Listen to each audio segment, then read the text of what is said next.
Hello. I wanted to cover something that I've been thinking about quite often, and that is the sacrifice of Jesus, Yeshua. I've been noticing that a lot of individuals have been referring to the Corban Pesach, or the Passover sacrifice, in stating that the sacrifice of Jesus was somehow a completion of or replacement of the Passover sacrifice. And the short answer to this is no, because whenever God establishes a new covenant, He never does away with an old covenant. That's the short and sweet answer. So when we talk about the covenant that God made with Noah, does the covenant of Noah become null and void when the Lord makes a covenant with Abraham? No, but rather what we see is that everything that God puts into place complements what came before, or what will come. We see this in the covenant that God made with Yisrael, that when Moses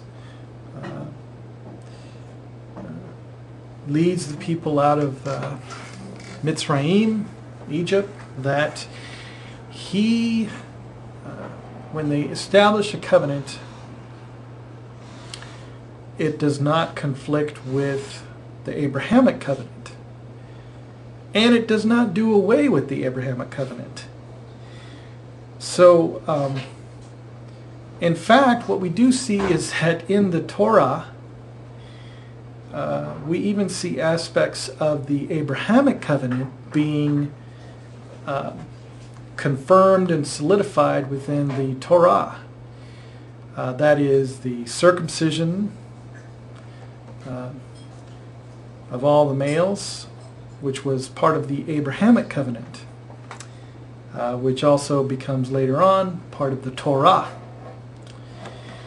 So we see God's covenant, His promises coming to fruition with the Messiah. And that is His promise that Israel will be gathered from the ends of the earth, for as far as the ends of the skies, Israel will be gathered. We see a confirmation of a promise that the Messiah would not see death. We see a confirmation of the promise of a resurrection for God's people. We see a confirmation of the promise that all men will be drawn to the Lord. And that, by what I mean, is that with Israel being priests unto the nations, drawing all Gentiles unto the Lord. And so we see with the covenant, the Messianic Covenant, that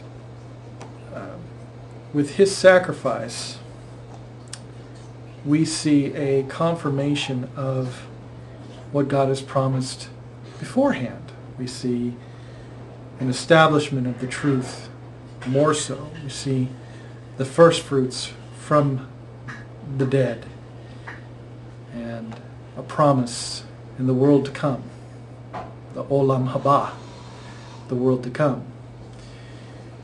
And So I'm just giving a summary here because I'm not going to get into all the scriptures. I will get into the scriptures eventually, but I just needed to get this out there. And basically, some of the objections I've heard is that the sacrifice of Jesus, couldn't have been a valid sacrifice because it did not conform according to the Torah precepts of the Corban Pesach. Well, the problem with that is that the sacrifice of Yeshua was not a replacement of the Corban Pesach. That is because his sacrifice was an establishment of a new covenant.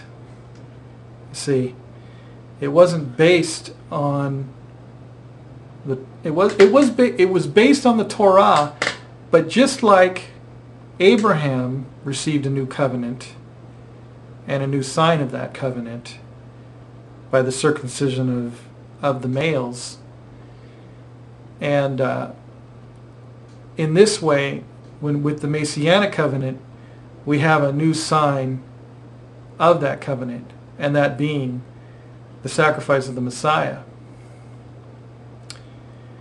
And so what we have is an establishment of something new, but it's confirming everything that has already been promised in the Lord. Now, there are similarities in the Corban Pesach and the sacrifice of Yeshua.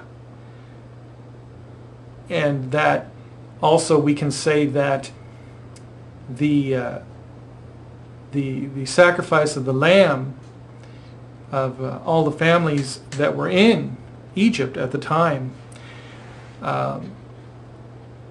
was the moment that we can look back to as the most significant and most related to the Messianic sacrifice,